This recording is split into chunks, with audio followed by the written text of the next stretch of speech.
divisiones en resumidas cuentas, porque la división natural se divide en varios tipos. Ahí sí, ahí estamos grabando. Y todo esto se cuelga ya de la teoría de Darwin. Ya aquí hay que, en cierta forma, tratar de ensamblar bien las piezas nomás. ¿Ya? Hay que recordar que la teoría de Darwin, que es la selección natural, ya él postula la selección natural en 1855, si no me equivoco, siempre lo enredo, no me acuerdo si es 51 o 55. Y Darwin dice que, bueno, la selección natural considera tres conceptos básicos. Ya el primero es que solo los aptos, los individuos más aptos para el ambiente sobreviven. Ese es el primero. Los que sobreviven se reproducen y por ende perpetúan esas características aptas para las futuras generaciones. En resumidas cuentas, nosotros somos el resultado de una serie de selecciones que nos fueron entregando los genes o las características, porque no hablo de genes, las características más aptas. Y el tercero, que en cierta forma lo que se cuelga o se conecta con la teoría de Lamarck, es que todos los cambios son producto de que el medio ambiente va generando, los va forzando. ¿Ya? Entonces ahí, esas tres cositas, y la última, lógicamente, es la que se conecta con la teoría de Lamarck. Con el tiempo, tuvieron que el darwinismo quedó corto, pero fueron apareciendo otras teorías y leyes, como la ley de Darwin, por ejemplo, la ley de Mendel, que son leyes genéticas, que fueron complementando la teoría de Darwin, y al final esto mutó, evolucionó la teoría de la evolución en el neodarwinismo. ¿Ya? Y ahí sale el concepto del neodarwinismo, que dice que la presencia de mutaciones, lógicamente las mutaciones las podía explicar Mendel, ¿ya? La presencia de mutaciones favorece la variabilidad. Ayer estábamos viendo en meiosis que la variabilidad se ganaba en meiosis. No, ayer en meiosis, perdón. Que se ganaba en la profase. En la profase y en la metafase 1. ¿Ya? Un porcentaje, que el porcentaje más grande se gana en la profase 1, esa variabilidad genética. Y el otro porcentaje se ganaba en la metafase, que era el 30% restante. Uno con el crossing over, ¿ya? Y el otro con la permutación cromosómica. Pero las mutaciones podrían enriquecer esa variabilidad. ¿Ya? Ahora, las mutaciones son aleatorias, no sabemos cuándo ocurren, puede que te favorezcan, puede que no, etc. Entonces las mutaciones son bien azarosas en ese sentido. ¿Ya? La presencia entonces de mutaciones favorece la variabilidad. Esto promueve que los organismos más aptos sobrevivan, o sea, favorece en este caso, y dejen descendencia, perpetuando los rasgos favorables en la población. Y ahí, por ejemplo, se explica el albinismo. ¿Ya? El albinismo es una característica que aparece en todos los vertebrados, o sea, hay peces albinos, anfibios albinos, reptiles albinos, pájaros albinos y mamíferos albinos, que son como los ejemplos más comunes, de hecho, de albinismo. Y ese albinismo, ¿ya?, es una mutación, y que pese a que existe en menor medida dentro de las poblaciones donde se presenta, sí existe. Y probablemente está ahí porque no vaya a ser cosa que cambie el ambiente y tengamos que todos ahora pasar a ser albino, una cosa así. ¿Ya? Por eso existen esas variabilidades y esas diferencias, ¿ya? Porque tarde o temprano, mientras más variabilidades tenga la población, más posibilidades tiene de sobrevivir a un evento fortuito. Y eso es, lógicamente, conexión nuestra, pues dime. Y tengo una pregunta que sería, ¿en la prueba no va a salir una pregunta que tengamos que validar una mentira? Sí, es posible, pues. Sí, pues como la del fijismo que vimos hace tiempo atrás, pues. Sí, pues puede ser que tengas que validar una mentira en función, te la van a describir la mentira, sí, pues. Acuérdate que ahí en el caso del fijismo no te estaban preguntando si te sabía o no te sabía la teoría del fijismo, sino que te la entregaban. Entonces, en función de ese texto, tú tienes que buscar lo más correcto en función de eso, aunque tú sepas que es una mentira. Ahí está lo difícil. Que al final lo que el Denver está haciendo ahí es ver qué es lo que tú haces con la información, independiente si esa información es falsa o no. Eso es lo que está midiendo. ¿Ya? Más que tú sepas descartar la información falsa. Que yo creo que eso ya lo tienes bien instaurado. ¿Ya? En el caso es, ¿qué pasa si a ti te entregan información y tú esa información tienes que defenderla? Es como cuando hacían eso en el colegio, no sé si lo hacías tú, antiguamente se hacían mucho los debates, ¿ya? Entonces a dos grupos, se buscaban dos grupos y se les entregaba que tenían que defender posturas. Y hay veces que te tocaba la postura que tú no estabas a favor de ella, pero no te quedaba otra que defenderla porque era parte del trabajo. Ya, aquí es como lo mismo. O sea, igual te toca hacer algo que probablemente no te guste, ¿ya? Pero que tenéis que hacerlo igual. ¿Ya? Y ese es el problema que hay veces con algunos ejercicios del gender. Ojalá no sea así. Mira, fíjate que en la PAES de verano, que fue la primera PAES, un ejercicio como el que vimos nosotros después, ¿ya? No apareció, donde tú tenías que validar una mentira, como dices tú. Ese apareció en la PAES de invierno. Así que es probable que no aparezca ahora en la PAES de verano, ¿ya? Porque es un tipo de ejercicio. No necesariamente puede ser que aparezca. Ojalá que no. Ojalá que no te toque. Un ejercicio así. Ya, porque está más, selección natural. Y la selección natural entonces, ya se divide, aquí la vamos a hacer la división, nosotros hicimos una división en dos tipos. La selección natural, que viene a ser, vamos a destacar aquí, lo más importante, el tiro. ¿Dijimos dos tipos? Sí, creo que sí. Estos tres que están aquí, son tipos de selección natural. Y la otra es la selección sexual, que es la que está acá aparte, ¿ya? Y dentro de la sexual hay dos tipos de selección. La intersexual y la intrasexual. La intersexual es la que se realiza entre machos de una misma población, eligen al ganador, y ese tiene la opción a reproducirse. O hembras que pelean para que salga una vencedora y esa tenga el derecho a reproducirse. Entre individuos del mismo sexo. Inter es entre, ¿ya? Intersexual. Y la otra es la intrasexual, la intra, ya que es dentro de la población, dentro del grupo, donde una hembra elige a un grupo, dentro de un grupo de machos, elige a uno. O al revés, un macho elige dentro de un grupo de hembras. ¿Ya? En los mamíferos hay de todos los tipos, en realidad, creo que dimos el ejemplo del león, ¿ya? Habíamos visto el ejemplo del león, o el ejemplo del pavo real, por ejemplo, que es muy común, donde la hembra elige entre varios machos, y ahí el macho que tenga el abanico de plumas más bonito, ¿ya? Ese será con el que tenga crías. ¿Ya? Ese sería intrasexual, ¿ya? Porque es la hembra la que eligió. O el macho es el que eligió de otro ejemplo. Pero no hubo una pelea previa. Cuando hay una disputa dentro de un grupo, que forzosamente tienen que ser del mismo sexo, cuando existe esa disputa, tú hablas de intersexual, selección intersexual. Y la otra es la intrasexual. ¿Ya? Ojo con eso, porque ahí uno se podría equivocar. ¿Ya? Y la selección natural, que son estas tres, ¿ya? Que son la famosa selección disruptiva, direccional y estabilizadora. Aquí voy a borrar esto porque me va a molestar. Y aquí lo mejor que podemos hacer nosotros es tratar de recordarlo con los gráficos que vimos. ¿Ya?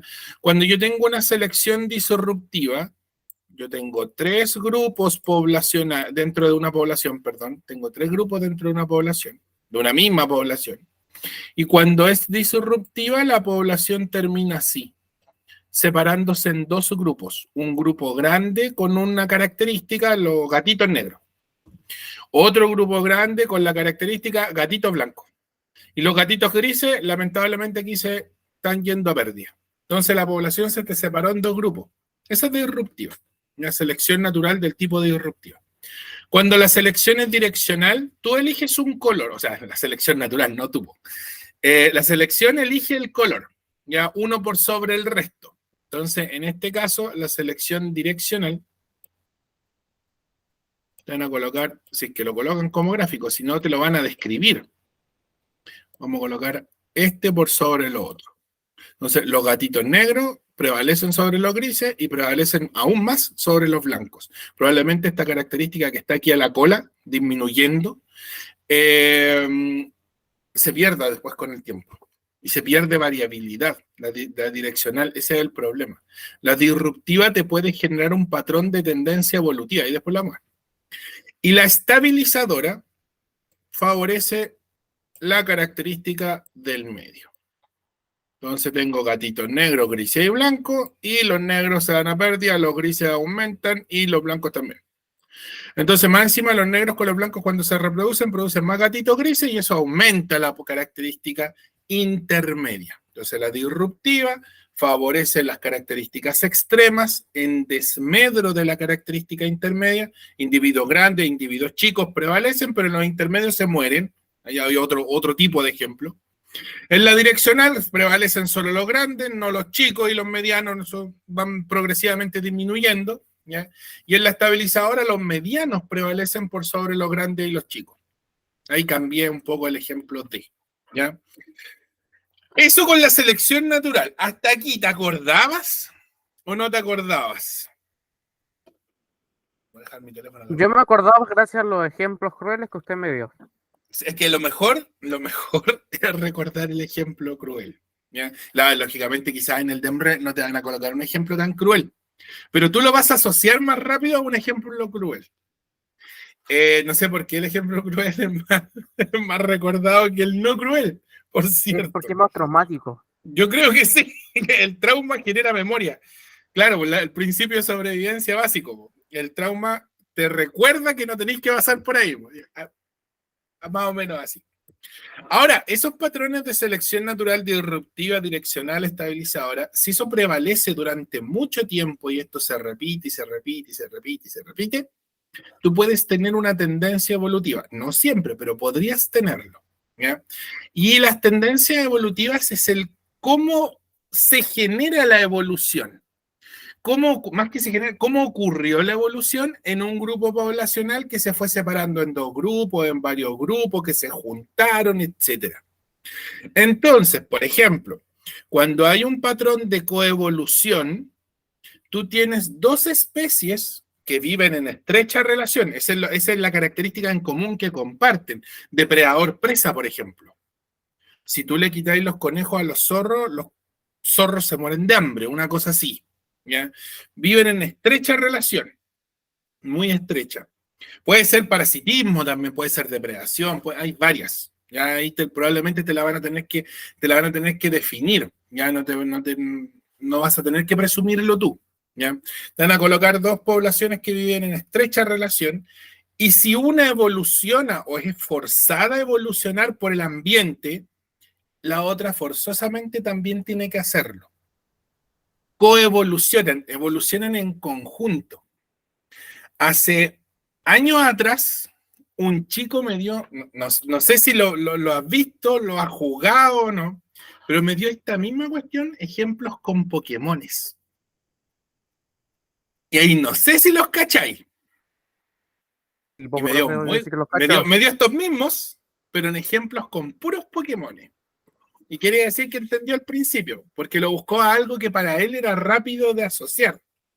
Por ejemplo, coevolución, como te decía, si tú tienes un conejo que evoluciona, ahora un conejo mucho más rápido, producto de que el ambiente lo forzó a evolucionar, el zorro va a tener que correr más rápido. Y también va a tener que evolucionar. Por si acaso. ¿Ya? Esa es la coevolución, evolución en conjunto. ¿Ya?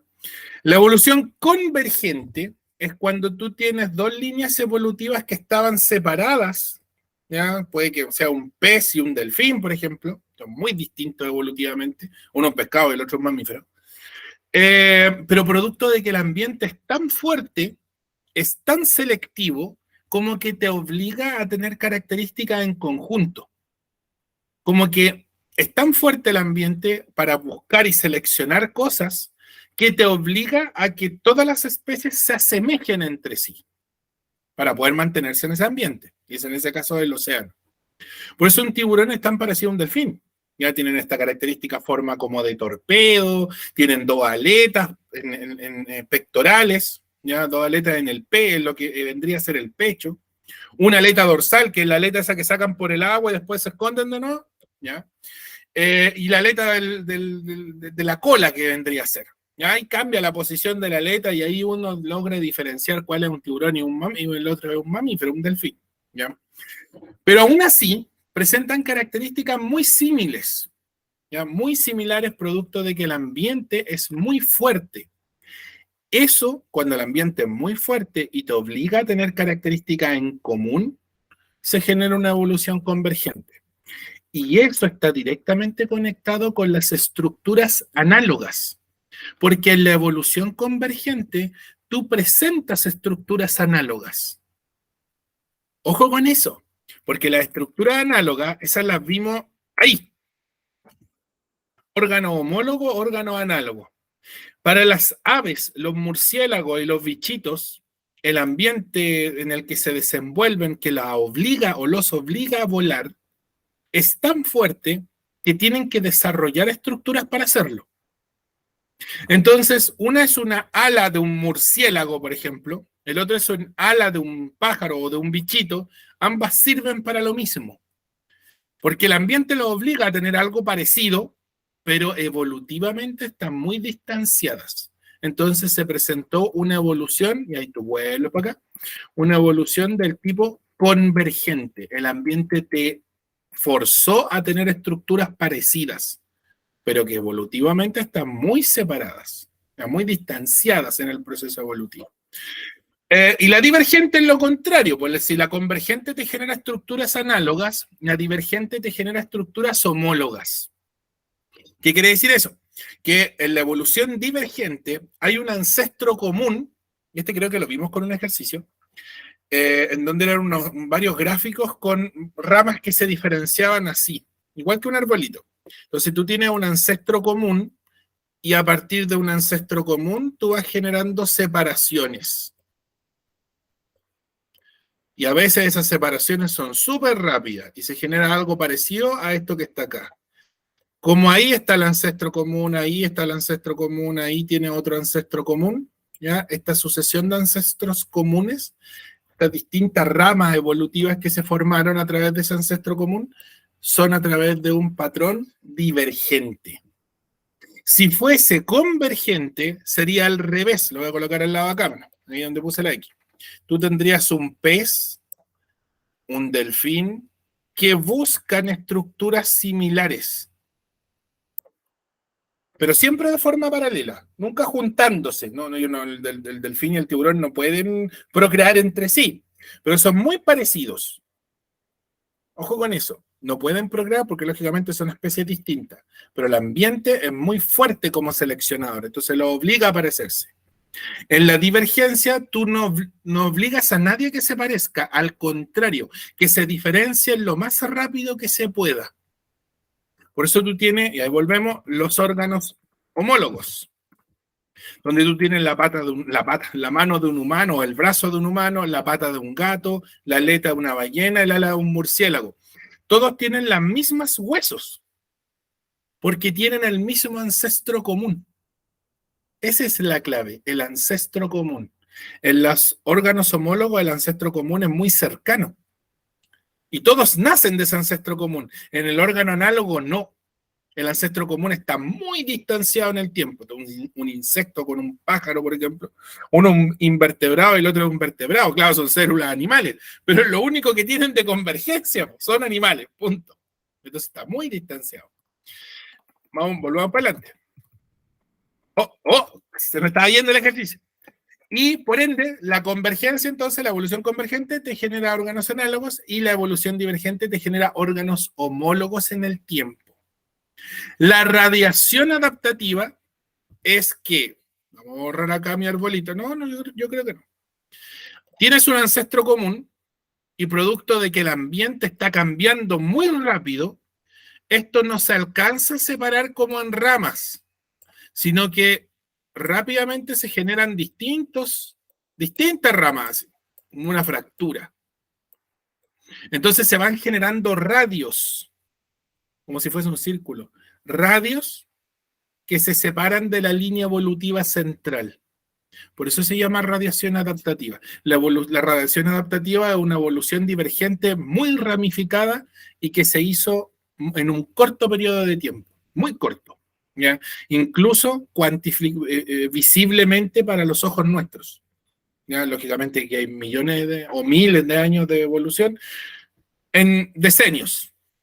Entonces eso sí lo podríamos haber cuantificado, lo podríamos haber, ¿cómo se llama? Visto en campo. ¿Ya? Eso, eso. Vámonos con ejercicios para no perder ahí el training. ¿Dónde dejé esto? Ahí tengo el mouse. Vamos. Ahí está el primero. Para el tiro. Voy a servir un vaso de agua, vengo al tiro.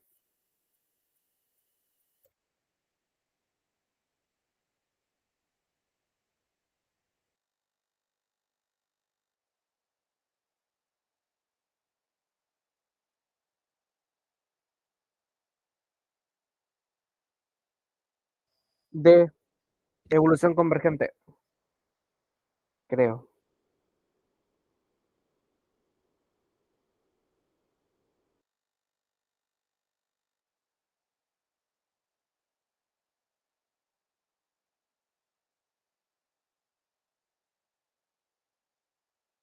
Yo te escuché. Evolución convergente, la D. Ya, veamos. Mira. Los seres vivos pueden desarrollar distintas adaptaciones anatómicas asociadas al medio en el cual habitan. En algunos casos, estas adaptaciones pueden ser similares entre individuos de distintos grupos taxonómicos como las mariposas y los murciélagos, las cuales presentan estructuras que les permiten volar. Mira, ¿qué pasa con esto? Los ejemplos van a ser súper redundantes. Probablemente todos te terminan sonando, o como que ya todo ya lo habías hecho. ¿Ya? Y esa es la idea con este tipo de ejercicios. Aquí igual aparece una descripción, pese a que un ejercicio antiguo, te lo describen igual. ¿Ya? Entonces, y de hecho es muy aplicable para la paz. Yo encuentro que este podría ser un ejercicio que entre. ¿Ya? ¿Cómo se llama este proceso evolutivo? Cierto. ¿Para qué le vamos a dar más vueltas? La alternativa correcta es evolución convergente. Recuerda que las estructuras análogas nacen de una evolución convergente. Y las estructuras homólogas, para conectarlo un poco con lo que habíamos visto antes, nacen de una evolución divergente. ¿Ya? O una radiación adaptativa, que también puede ser. Acuérdate que la radiación adaptativa es una evolución divergente rápida. Entonces, ¿cómo es la diferencia? ¿Ya? Entonces, ahí uno podría caer en la confusión. Imagínate que el encabezado del ejercicio te están describiendo un órgano homólogo, no análogo, porque aquí era análogo. ¿Ya? Un órgano homólogo. Varias especies con órganos homólogos. Entonces, ahí tú tienes que medir. Chuta, te colocan este mismo set de alternativas, tú no sabes si es evolución divergente o radiación adaptativa porque te suenan más encima una como que generó a la otra, ¿ya? Para que sea divergente, di 2. Te tendrían que hacer la descripción solo de 2 especies. Para que sea una radiación adaptativa, quiere decir que dentro de ese ejemplo te están colocando varias especies. Esa es la diferencia. Para que lo tengáis en consideración. ¿Ya? Porque, si, por ejemplo, si este ejemplo hubiera sido, no sé, pues de la pata de un gato con la pata de un perro, ahí hay solo 2 especies. Evolución divergente. Si te hubieran puesto en la pata de una vaca, la pata de una ballena, o en la aleta de una ballena, la ala de un murciélago y la mano de un mono, ya, ahí es radiación adaptativa, porque son varios. Esa es como la diferencia. ¿Ya? Letra D, muy bien. Vámonos con el siguiente. Oh. Este es del año antepasado. No, más. Ah, no, sí, pues del año antepasado. Boté agua.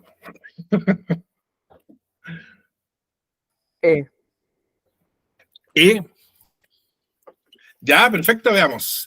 ¿Cuál es la importancia de la selección natural en el contexto evolutivo?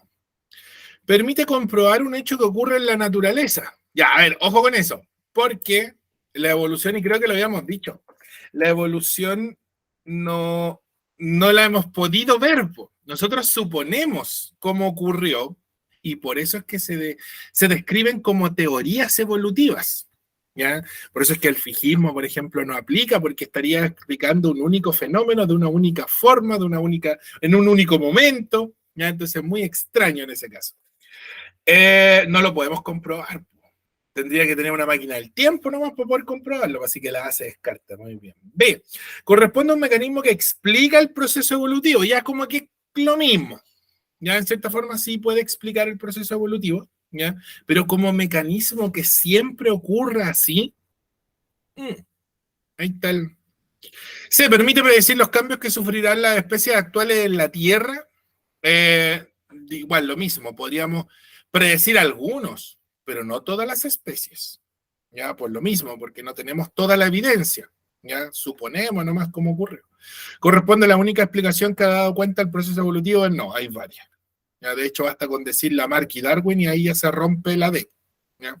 Y la D corresponde a un modelamiento que permite comprender el fenómeno evolutivo. Ya, ¿por qué permite comprenderlo? Porque en función de... Yo lo modelo, yo describo cómo funciona, pero tiene ciertas excepciones. ¿Ya? Esa es la diferencia de un modelo. Por lo tanto, la alternativa correcta, perdí el mouse. Yo también, muy bien. Pienso que es la letra E. Muy, muy bien. Y la última de esta primera parte, ahí está. Este es más actual, pues de hecho, este tiene 4 alternativas muy propias de los ejercicios nuevos.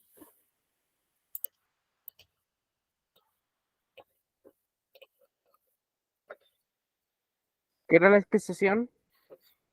La especiación es el mecanismo, de hecho, para allá vamos ahora, es el mecanismo por el cual se generan nuevas especies. Puede ser por divergencia evolutiva, evolución divergente, por radiación adaptativa, por evolución Entonces creo que convergente. Ya, vamos a ver. En tiempo de sequía, los individuos de tamaño pequeño de la especie X son capaces de esconderse de sus depredadores. Ya, perfecto. Si luego de muchas generaciones en condiciones de sequía... pero mira, al tiro, la A no podría ser. ¿Por qué? Porque mira, siempre que te coloquen este tipo de ejercicios, ya perdí el mouse, aquí está.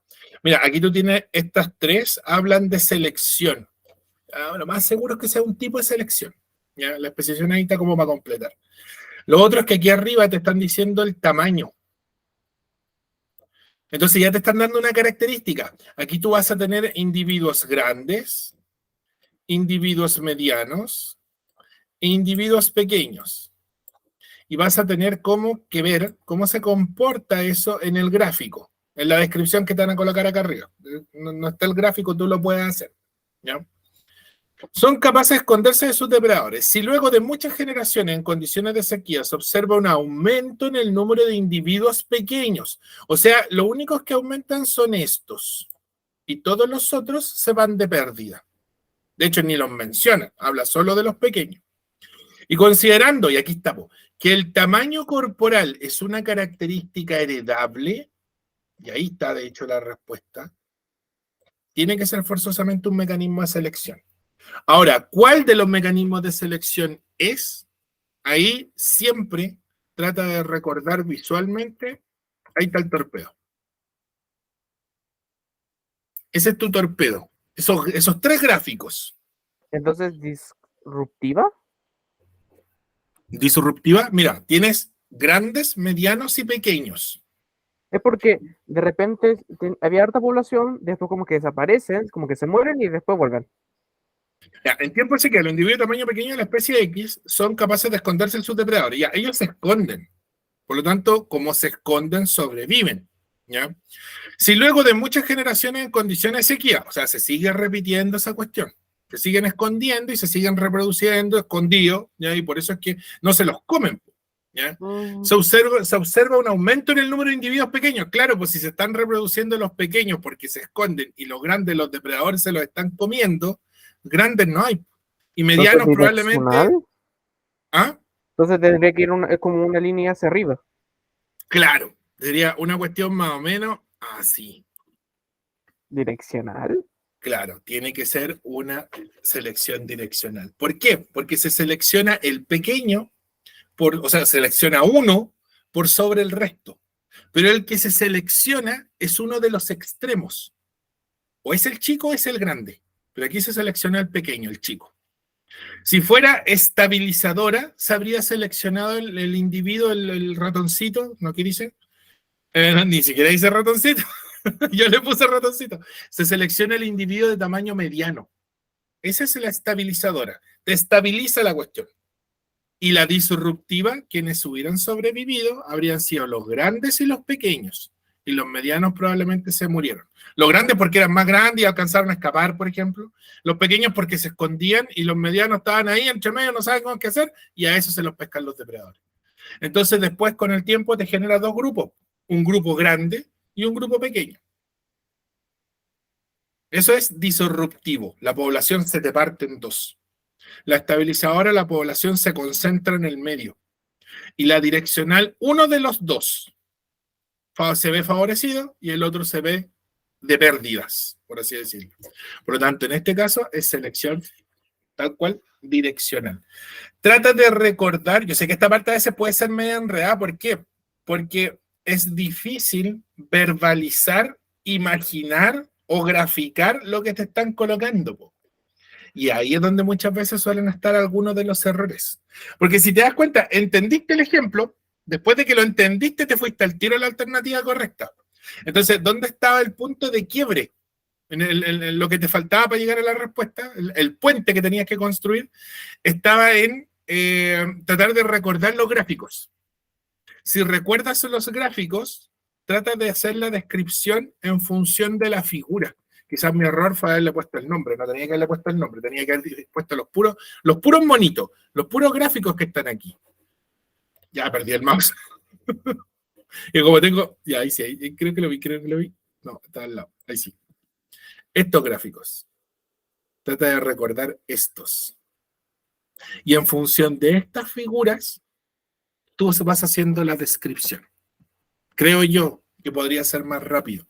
Porque de hecho a mí también me costaba este texto que está aquí, por ejemplo, que dice neodarwinismo, yo no me lo habría memorizado. Claro, ahora que lo entiendo, lo puedo describir, ¿ya? Pero en su momento yo no lo habría podido memorizar. Y habría tenido que asociarlo a algo, ¿ya? Algo tangible, una imagen, una figura. Y en este caso podría ser un gráfico. Y ahí podría ir haciendo la descripción. Ojo con eso, que a veces cuesta, ¿ya? El problema es que no hay muchos ejercicios de esto, porque probablemente te toque este y otro más, con suerte. Entonces, si tú vas para atrás en los modelos de EMR anteriores, no te vas a encontrar con muchos de estos. Ahora, la ventaja es que como que todos son iguales, eso sí. Ya siempre te van a llevar a estos gráficos. Que sería como la única ganada, por así decirlo. Ya, pues, vámonos con especie. Ahí está. ¿Vimos esto? Sí, creo que vimos la definición de especies. No sé si con la misma figura de las chinitas. ¿Qué dice especie? ¿Qué dice? ¿Qué significa especie? Y ahí viene el concepto de especiación también. Especie es todo ese conjunto de organismos que viven en el ambiente, ¿ya? Y que pueden reproducirse entre sí y se pueden perpetuar en el tiempo, ¿ya? Lógicamente esa descendencia es viable, ¿ya? Nace, crece, se reproduce y se muere. Y es fértil, pues al poder reproducirse puede continuar perpetuando sus características heredadas y eso se va manteniendo en el tiempo. Por ejemplo, mira la figurita que está aquí, esta que dice variabilidad fenotípica, o sea, lo que se ve, el fenotipo es todo lo que se ve. Variabilidad de lo que se ve de la chinita asiática. Como que uno siempre se encuentra esta chinita, yo siempre me encuentro esta o esa. A veces me acuerdo cuando era chico, solía encontrar de esas que están aquí, pero negras nunca encontré. Claro, la probabilidad de encontrarlas, mira, son mucho menos chinitas negras que chinitas rojas. O algunas medias naranjas, a veces uno se encuentra. Todas esas son de una misma especie. O sea, yo podría cruzar la chinita colorada que está aquí, con poquitos puntitos, con esta chinita negra que tiene dos tremendos puntazos, y podría cruzarla sin ningún problema porque pertenecen a la misma especie. Ahora, lo que resulte va a ser y va a depender de la meiosis, acuérdate, profase 1, metafase 1, de la variabilidad que se aporta ahí. Va a depender de las mutaciones, si es que ocurren, si es que hubo mutaciones, ¿ya? Y de la fuerza genética de cada gen, si es dominante, si es recesivo, etc. Pero eso como que no lo estudiamos, ¿ya? Porque no lo preguntan tampoco. Entonces, de eso va a depender toda esa variabilidad de chinitas, y siendo, vuelvo a repetir, que una única población. Ahora, ¿qué pasa acá abajo? Mira, acá abajo yo tengo distintas especies. Yo no puedo cruzar esta chinita que está aquí con esta que está acá. Incluso estas dos que están aquí, que son como medias parecidas, porque ahí están agrandadas, ¿ya? Estas están en tamaño irreal. Estas son más chicas, estas de acá de los extremos son físicamente más grandes. ¿Ya? Yo creo que igual te has encontrado con estas, ya no son. Yo me acuerdo de haberme encontrado con esas muchas veces. Estas dos, como son de especies distintas, hay barreras de aislamiento reproductivo que impiden que estas chinitas se puedan cruzar. Los genes no son compatibles, los gametos no son compatibles, los órganos copuladores no son compatibles, etc. Y de hecho ahí lo vamos a ver después. ¿Ya? Entonces, este es el concepto especie. Ojo con ese concepto. ¿Cuál es el concepto especie? Ahí está. Es la capacidad que tiene un conjunto de individuos, de organismos que pertenece a la misma población, de reproducirse y que esa reproducción sea viable, crezca, nazca, toda la cuestión, siga viva, se pueda reproducir y continuar con ese legado, por así decirlo. ¿Ya? Bueno, aquí dice, pues existen casos en que organismos presentan el potencial reproductivo, pero no se pueden reproducir. Ya, por ejemplo, esas chinitas de ahí abajo, uno creería que son parecidas, pero ellas no se reproducen porque son dos especies distintas. En realidad son 5 chinitas distintas. Uno les dice chinitas, pero no pertenecen a la especie chinita. Son de 5 especies distintas. ¿Ya? A veces hay algunos organismos que se reproducen, como por ejemplo el caballo y el burro, y generan mulas, pero la mula es infértil, es estéril. ¿Ya? Y lógicamente esa no es una especie nueva y se habla de un híbrido, una mezcla. ¿Ya?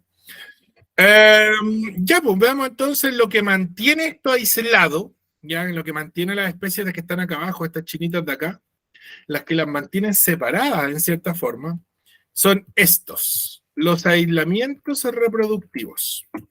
Existen 2 aislamientos. Los aislamientos antes de la fecundación, esos son los precigóticos, ¿ya? Previo a la formación del cigoto, y los aislamientos después de la formación de un cigoto, o sea, pese a que ya haya ocurrido la aberración, por así decirlo, se juntaron, pero aún así no se desarrolla el individuo, que es el caso de lo que pasa con la mula.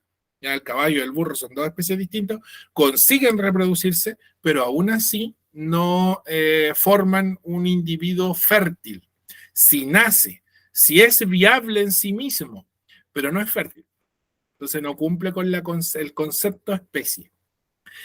Aislamiento geográfico, muy simple. Las especies están muy separadas físicamente, ya por una barrera geográfica, una cordillera, un océano, la Tierra se partió en 2 y eso impide que se puedan juntar de nuevo. ¿Ya? Entonces la población se vio separada. Y la barrera que los separa es una barrera geográfica, así de simple. ¿Ya? Ejemplo, los jaguares con los leones. ¿Por qué no se cruzan los jaguares con los leones? Porque el océano Atlántico separa el continente sudamericano del africano. Entonces el jaguar o el león no puede cruzar el Atlántico para ir a reproducirse con los otros gatos. ¿Ya? Eso. Este es el que más, el aislamiento geográfico es el que más ha aislado las poblaciones en el planeta Tierra. De hecho, gran parte de la especiación, ojo ahí estamos usando el término, que es el mecanismo por el que se formaron las especies o nuevas especies, fueron por aislamientos geográficos. Y se mantienen aisladas por aislamiento geográfico. ¿Ya? Por eso es que es tan importante el aislamiento geográfico. Es como el más masivo. Quizás no es el más importante, pero sí es el más masivo. Tú miras por la ventana y probablemente te encuentres con un aislamiento geográfico. ¿Por qué la mariposita no se reproduce con la hormiga? Porque la mariposita vuela y la hormiga se mete debajo de la tierra. Ahí hay un aislamiento geográfico, hay 2 medios distintos. Ojo ahí. Normalmente las preguntas cuando las han hecho de esto van por ahí, por aislamientos geográficos. Normalmente. Aislamiento conductual. Sus comportamientos son tan distintos que hace o evitan que se puedan reproducir. Comportamientos como ¿qué? Lo que comen, lo que cazan, de lo que escapan. ¿Por qué el zorro y el conejo no se cruzan? Porque uno es depredador y presa. Sus funciones son distintas. Entonces, sus conductas, por ende, son diferentes. Y como hay diferencia en la conducta, el aislamiento es conductual. Ya el comportamiento no es compatible. Se lo pasarían peleando, por así decirlo. ¿Por qué coloqué el ejemplo de la Drosophila melanogaster, que es la mosca de la fruta? A todo esto, el otro día nomás me encontré con una mosca de la fruta. Les alcancé a sacar fotos. Y es igual esa mosca que está ahí, por cierto. Y la simulans, la Drosophila simulans, que simula ser, por cierto, la melanogaster, pero esta es una Drosophila, una mosca común y corriente, solamente que tiene el color parecido a la mosca de la fruta. Pero esta mosca no come fruta, come caca, como todas las moscas, por cierto. La mosca de la fruta no, pues ella es elegante. Solo se sirve ciertas frutas, de hecho. No se las come todas. El aislamiento temporal, aquí el mejor ejemplo, aquí no pillé una foto, pero los mejores ejemplos son las mariposas. Las mariposas y las polillas. La mariposa es diurna y la polilla es nocturna.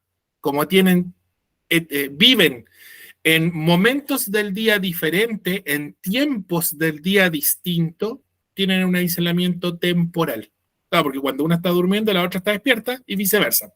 Entonces nunca se cruzan. Y por ende nunca vamos a tener una polilla mariposa. Aunque las dos son mariposas, por cierto. Pero ahí sí es un tema de tiempo y de conducta también. Ahí podrían presentarse los dos. El mecánico, este es como el más aberrante, el aislamiento mecánico, y aquí voy a volver a usar el mismo ejemplo, porque lo tengo aquí, lo vivo. Un perro Yorkshire, un chihuahua que es chiquitito, parece juguete, no se va a cruzar nunca con un perro San Bernardo. ¿Por qué? Y ahí, ojo, ahí estamos hablando de la misma especie. O sea, sí podrían reproducirse. Pero la respuesta lógica del por qué no es porque los órganos reproductores son incompatibles, pues son desproporcionados. Uno es muy chiquitito en tamaño y el otro es muy grande en tamaño. Y ese es un aislamiento mecánico. Esa desproporción de los órganos reproductores genera un aislamiento mecánico. ¿Ya? Y ojo con ¿eh? Porque si el geográfico es el más importante, o sea, no el más importante, es el que el más visible, el gamético yo creo que es el más importante. Porque, ¿por qué las especies, pese a que comparten el mismo ambiente, en el mar, por ejemplo, no se reproducen? O un espermatozoide de un chorito no va a molestar a los ovocitos de una almeja, de una taca, porque existe un aislamiento gamético. Los gametos, para que puedan iniciar la fecundación y puedan formar un individuo nuevo, por ende una especie nueva, solo pueden ser compatibles y pertenecer a la misma especie. Entonces, los espermatozoides de un chorito, o los de un erizo, cuando desovan y botan su material espermático al agua, esos espermatozoides nadan, se van a encontrar con ovocitos de otras especies, pero no los van a poder fecundar. Cuando encuentren a los ovocitos de su propia especie, ahí sí se van a poder fecundar porque se les permite el proceso. Entonces, el aislamiento gamético es el que mantiene técnicamente aisladas a todas las poblaciones y a todas las especies del planeta. Ambiente marino y ambiente terrestre, porque en el ambiente marino el aislamiento geográfico no es muy visible. Claro, si todos podrían ir a cualquier parte, que te den la fuerza de ese otro verso. ¿Ya? Esos son los aislamientos reproductivos que evitan la especiación, evitan que se formen nuevas especies. Vamos a los post-cigóticos, antes de pasar a los ejercicios. Ahí está. Aislamiento reproductivo del tipo o barreras post-cigóticas. Se forma el embrión, pero el embrión o se muere, se aborta, como en el caso ahí de la oveja con las cabras, que sí se pueden reproducir entre ellos, se va a formar un embrión, porque no puedo decir que es una guaguita, pero lamentablemente la oveja va a abortar. Se va a empezar a sentir mal, se va a echar y va a abortar. Por culpa de una cabra que se pasó para el corral de las ovejas, no de las abejas, de las ovejas, por cierto. Desgraciados. Entonces no nacen. Lamentablemente no son viables. Ahora, en el caso de la infertilidad del híbrido, y aquí sí, aquí de hecho tú puedes cruzar todos los caballos o los distintos tipos de caballos. Tú puedes cruzar una cebra con un burro, puedes cruzar una cebra con un caballo, un burro con un caballo, etcétera. Se pueden cruzar todos con todos. Ahí sí se da ese fenómeno. ¿Y sabes por qué? Porque la evolución divergente que se genera en la rama de los caballos, vamos a tratar de dibujarla. no está lo suficientemente separada. Tú tienes una evolución divergente que está todavía muy cerquita unos con otros. Entonces, claro, una especie que está aquí con una especie que está acá se podrían reproducir porque su ancestro común está muy cercano aún. No se han separado lo suficiente, en lo que se presume. ¿Ya? Y por eso tú podrías cruzar un burro con un caballo y generar una mula. O en este caso aquí tienen una cebra con un caballo y generan un cebroide. Y es como un caballo, es como una mula, pero que tiene medias de cebra. Y lógicamente este es un híbrido.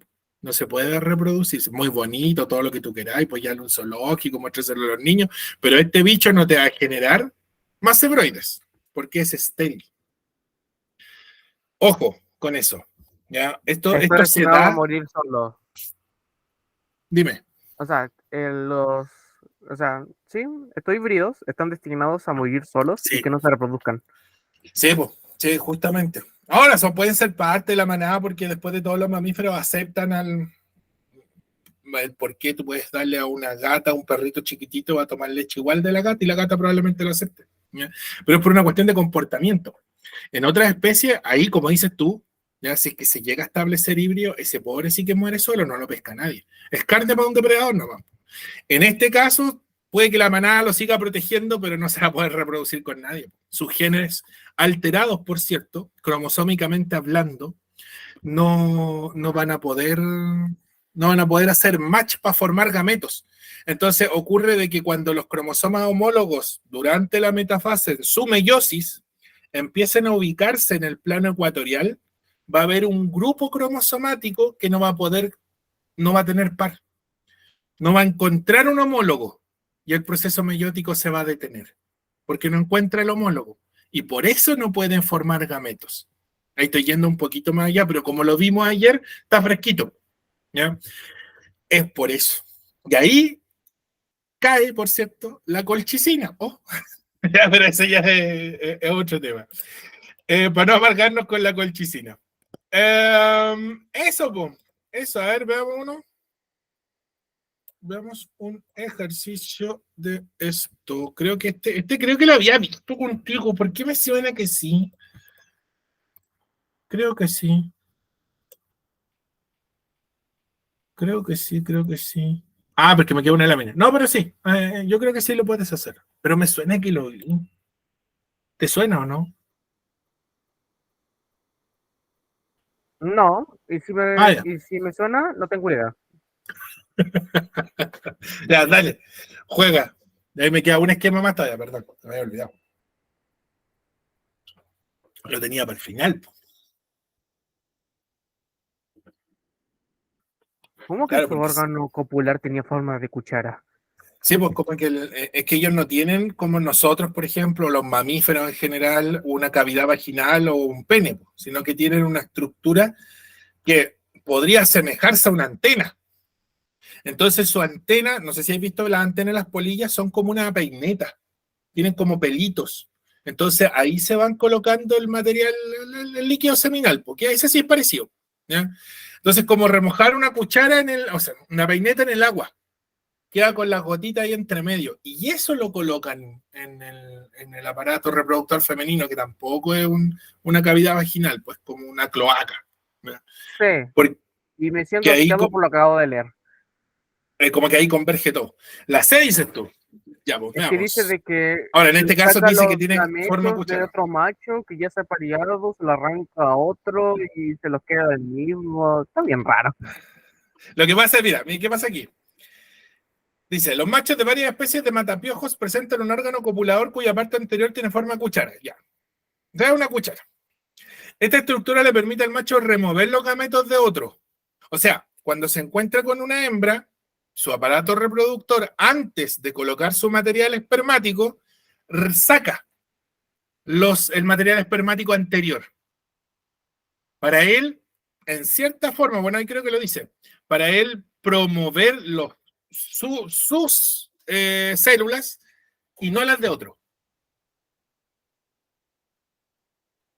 Entonces, como que limpia la cavidad vaginal y evita que esos futuros espermatozoides, o sea, esos espermatozoides, fecundan a los ovocitos que él quiere fecundar. Eso es lo que hace. Entonces, sí, pues aquí en este caso es más aberrante. Esta estructura le permite al macho remover los gametos de otro, que de hecho ahí lo dice, que se hubiese apareado previamente con la hembra.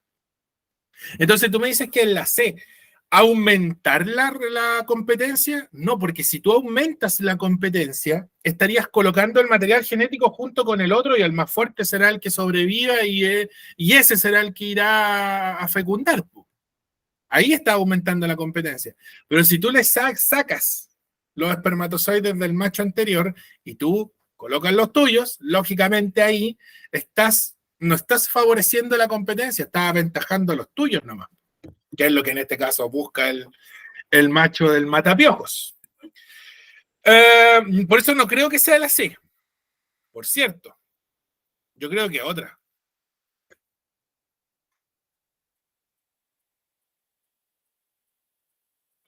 Siempre que estés en estos dilemas, saca. Yo creo que la A no es. Porque va a ocurrir fecundación, pues si no, ¿para qué? Pues? Sí o sí. Ahora, dijimos que la C tampoco era, porque por algo estás sacando el material genético previo, para tú colocar nuevo material genético. Y que ocurra, lógicamente, ahí ¿Y si favorece el elemento precopulatorio? Favorecer el aislamiento. Si tú favorecieras el aislamiento precopulatorio, evitarías que el macho anterior vaya a copular con la hembra. ¿Qué haría yo si fuera un matapiojos? Me dejaría la hembra para mí y evitaría que se mueva cerca mía, o la mataría. No la puedo matar, pues en ese caso es imposible, porque si no, no tengo cómo albergar los huevos. ¿Y si pero sí lo hacen, ojo, pero sí lo hacen algunos insectos de forma al revés, pero donde la hembra mata al macho. No tengo entendido yo que la viuda negra se come el macho. Ya. ¿Por qué? Porque ella dice, si yo elegí a ese macho es para que él se haya copulado. Yo lo elegí porque es el que yo creo que es correcto y no quiero que sea el correcto para nadie más. Y prefiere matarlo que dejarlo libre por ahí. O sea, ¿las primeras tóxicas del mundo? Sí, pues todo el rato. Y le ha resultado por muchos años, pues, por millones de años. Por de hecho, ese es un comportamiento que los artrópodos, ni siquiera los insectos, todos los que tienen patitas, en cierta forma lo han replicado. Ese es un aislamiento, ahí sería postcopulatorio, porque ya ocurrió la cópula. Si fuera precopulatorio, que es lo que hacen las aves, por ejemplo, buscan la pareja y esa pareja monógama es para toda la vida. Al punto que si uno inventar es lo mismo, ¿cierto? Entonces la B y la E también se quitan, ¿no? Ya, perfecto. Claro, pues. La E es la que te estaba explicando con o el ejemplo que sacaste tú, pues. Las arañas, que en realidad todas las arañas se comportan muy parecido, es la E. Las arañas hacen la E. Y la B sería hacer lo mismo, pero antes. Pero es como difícil, pues ¿cómo vaya a matar antes de que copulen contigo? Tendrías que copular con un muerto. Una cosa así, que se pone cada vez más errante. No, pues en ese Mejor caso... no seguir indagando en esto. Te casáis para siempre, ¿no? Y eso es lo que hacen las aves. Las aves son monógamas y favorecen el aislamiento precopulatorio. Y como te decía, al punto en que si se muere el macho, la hembra nunca más va a tener cría. O al revés, si se muere la hembra, el macho tampoco busca una pareja nueva. Se quedan así. Y ese es un aislamiento precopulatorio. En cambio, ahí ya por descarte, tú disminuyes la competencia porque estás sacando a los otros para que los tuyos se favorezcan. Es como tú vas a hacer jugar dos equipos de fútbol y el director técnico, antes de entrar a la cancha, les da agua contaminada al equipo contrario y solo se presentan lo justo, lo mínimo, los siete que pudieron ir a la cancha contra 11. ¿Quién tiene ventaja? Los tuyos. Y en ese caso, tú disminuiste la competencia. Claro, porque la estás favoreciendo a favor, la estás tirando para el lado tuyo. Po. Esa sería la letra D, por cierto. No, los más promiscuos son los bichitos. Los artrópodos en general son bastante promiscuos. Aparte de promiscuos, son, ¿cómo se llama? Tóxicos, como dijiste tú. Si tienen que matar al macho, lo matan nomás, nada, cuestiones raras. Ya, pues cerremos. Ahí está. Dijimos que evitábamos la especiación, ya con los aislamientos precigóticos, o posigóticos. ¿Ya? Ojo con eso. El posigótico, el mejor ejemplo del híbrido. El precigótico, el mejor ejemplo es el aislamiento geográfico, ya para evitar que los leones vayan a reproducirse con los jaguares acá. Se les colocó un océano y no lo pueden cruzar. ¿Ya? Pero hay otros mecanismos que favorecen la formación de nuevas especies. Y ahí, lógicamente, te estáis saltando algunas barreras. ¿Ya? Están tan juntos que al final se terminan aceptando las poblaciones y que probablemente puedan llegar a formar dos especies nuevas. Entonces, aquí es donde tú tienes la especiación alopátrica, la simpátrica y la parapátrica. La más común, y normalmente, ¿cuál es la respuesta clave de todo este tipo de ejercicio? Es ya normalmente siempre es. ¿Ya? ¿Por qué? Porque la más común. ¿Cuál es la especiación alopátrica? Es la especiación, se formaron dos especies nuevas o más, producto de que apareció una barrera infranqueable, una barrera geográfica, un terremoto, vuelvo a repetir, separó la Tierra en dos, te generó la población inicial, se separó producto de una marejada, de un desvío de un río, de un terremoto, de la formación de una cordillera. Entonces las dos poblaciones permanecen aisladas y te forman dos especies nuevas. Después, con el tiempo, cuando se quieren cruzar, no se pueden cruzar, porque son dos especies nuevas. En la simpátrica, aquí tú formas dos o más especies, producto de que hay tanta competencia, están todos comiendo lo mismo, y es muy poco lo que están comiendo, que prefieren decir, no, yo me voy. Y empiezan a buscar otra función. Ahí aparecen las moscas. Tú tienes las moscas que siempre comen caca. En algún momento tiene que haber escaseado la caca. Y aparecieron algunas moscas que se fueron a comer fruta. Otras moscas que se fueron incluso hasta a polinizar. Yo, de hecho, he visto moscas que se van a hinchar ahí a la rosa. Otras moscas se fueron a los cuernos de las vacas. Entonces aparecieron distintos tipos de especies, producto de que la competencia fue tan intensa en algún momento que se generó o una divergencia evolutiva o una radiación especiativa. Uno de los dos. Ya más seguro había sido una radiación especiativa. Entonces había mucha competencia y se diversifica el nicho ecológico. Hay un término más amplio. ¿Ya? Se diversifica la función. Empiezan a probar cosas nuevas. Y se quedan cómodos, encuentran algo nuevo, se quedan cómodos ahí y se separan del grupo inicial. Y ahí ya formaste dos especies al tiro. Esa es la simpátrica, cuando hay un cambio en la función. En cambio, en la alopátrica, el cambio es generado por una falla geográfica, un accidente geográfico, o un evento fortuito o climatológico. Y en la parapátrica, están tan distanciados físicamente.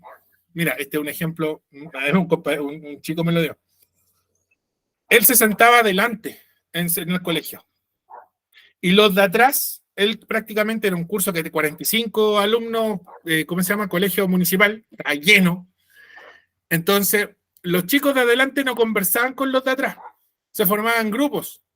Y como no conversaban los de adelante con los de atrás, casi ni se conocían, se mantenían aislados. Dos grupos separados. En la parapátrica pasa algo parecido. Dentro de un ambiente que es muy extenso, es muy amplio, la población está tan distanciada a un extremo del otro que empiezan a reproducirse solo con el cercano. Y como se reproducen solo con el cercano, empiezan a aparecer características propias y se generan dos grupos separados, aislados, no se conocen. Esa es la parapátrica. Como me reproduzco siempre con el que está al lado, genera una burbuja. Y esas burbujas se pueden establecer solo cuando la extensión de terreno es muy amplia. En el océano, por ejemplo, o en una masa de tierra muy grande. Ya, varias hectáreas de terreno. Entonces los de la hectárea 1 no se van a juntar con los de la hectárea 100, porque están muy separados. Entonces prefieren entre ellos nomás reproducirse y aislarse. Y eso genera dos especies nuevas en el tiempo. ¿Ya? Y la adaptación, Ya los mecanismos de adaptación son los mecanismos que aparecen para poder verse favorecido en el ambiente. ¿Ya? Estos son bueno, Darwin lo habló de que hay mecanismos de adaptación aptos para el ambiente. ¿Cuáles son estos? Estos mecanismos aptos son la adaptación fisiológica, la etológica o conductual, que es lo mismo, y la morfológica con los dos tipos que aparecen ahí, ¿ya? El camuflaje y el mimetismo. La fisiológica, ¿ya? Es la adaptación en el que tú momentáneamente cambias para adaptarte al ambiente y después vuelve al estado inicial. Ejemplo, tienes que salir corriendo, como cuando llegáis a la casa del colegio, a la clase de ahora, llegáis corriendo todo cansado, pero no estás cansado la hora completa que estamos juntos haciendo clases. Te cansáis por un pequeño momento nomás. Entonces estás hiperventilando, probablemente transpirando, pero después del tiempo vuelve al estado normal. La selección chilena, cuando va a jugar con Bolivia, se va una semana antes a Calama, ¿cómo es que le llaman? A aclimatarse. Esa es una adaptación fisiológica, porque ellos tienen que cambiar levemente su sistema fisiológico para adaptarse a la altura y después volver a Santiago, que no es que esté al nivel del mar, pero tampoco está a una altura en comparación a La Paz, ¿ya? Porque el Estadio Bolivia, los chistosos, bueno, es que no tienen dónde ponerlo tampoco, está en La Paz. Entonces hay hartos metros para arriba que, lógicamente, el aire se hace escaso. Yo me acuerdo cuando una vez la selección argentina fue a jugar a Bolivia, y estaba Maradona director técnico. No dijo nada, que si vamos mañana llegamos allá. Le dieron boleta por 7-1, creo que fue, o 7-0, no me acuerdo bien cómo estaba jugando Messi. Cállate, pero es que no se lograron adaptar, no pasaron por el proceso de adaptación fisiológica. Entonces no tenían suficiente glóbulos rojos en la sangre y andaban ahogados, apunados, como le dicen. La etológica es una adaptación de comportamiento que dura un poquito más largo. El mejor ejemplo es lo agresiva que se vuelven las hembras de los mamíferos cuando están en periodo de lactancia. Por ejemplo, entonces, durante un pequeño momento, para asegurar la sobrevivencia de ella o de la especie, cambian su comportamiento. Por eso se habla de etológica o comportamiento, que es lo mismo. La etología estudia el comportamiento. Entonces hay un cambio de comportamiento, o sea, no momentáneo, es mientras dure el fenómeno de estrés, de hecho el estrés fisiológico que hay ahí, o mientras dure la lactancia en este caso.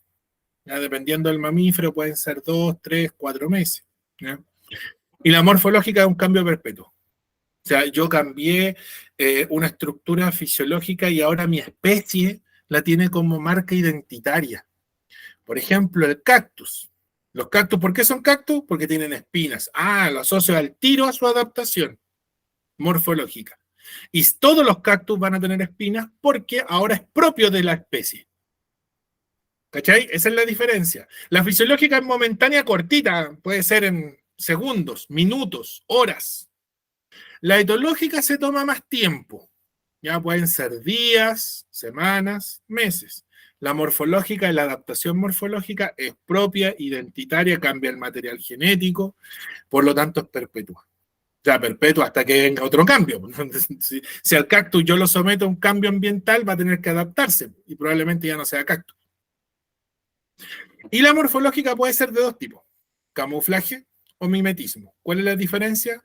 Bueno, tú sabes lo que es el camuflaje.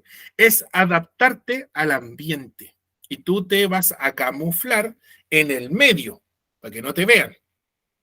En el mimetismo, el cambio es, o sea, claro, la adaptación morfológica es asemejarme a otro individuo. Como un espía, por ejemplo, tendría que disfrazarme de otro individuo, que lógicamente en los fenómenos de guerra no se da. Por eso es que ustedes ocupan ropa de camuflaje, pues no ropa de mimetismo. ¿Ya? Camuflaje es hacia el ambiente. Y hay distintos tipos de ropa de camuflaje, pues de hecho. Porque los ambientes pueden ser diversos. Para combate urbano, selvático, desértico, ya. En resumidas cuentas, va al ambiente, pues. ¿Ya? Eso, pues. Todo esto lo vimos como en, ¿cuántas clases? Como 2 meses estuvimos viendo toda esta materia. Es que, profe, tuvo que haber empezado con los ejemplos crueles y creo que hemos avanzado rapidísimo. Sí, así mismo. ¿Alguna duda? Ninguna. Ninguna. Bueno, quedaron 2 ejercicios ahí. Que igual los podríamos tomar en la otra clase para empezar así como repaso rápido antes de sistema inmune, porque como te digo, sistema inmune lo tengo partido en la mitad, ¿ya? Hice un único largo PPT, pero lo tengo segmentado para que más o menos sea como este, porque fue de 2 clases, ¿ya? Ya, pues nos vemos la otra semana. Espero que te vaya súper bien ¿cómo se llama? Esta última semana que tiene. Bueno, tú sales Mañana mañana. se termina Pues, mañana. todo. Ya se termino Ah, mañana. Fin. Sí, pues después de un largo proceso estás terminando una etapa importante que siempre se va a recordar, por cierto. Ya vos, Ángel, nos vemos. Chao, profe, que le Cuídate. vaya bien. Nos vemos. Chao, chao.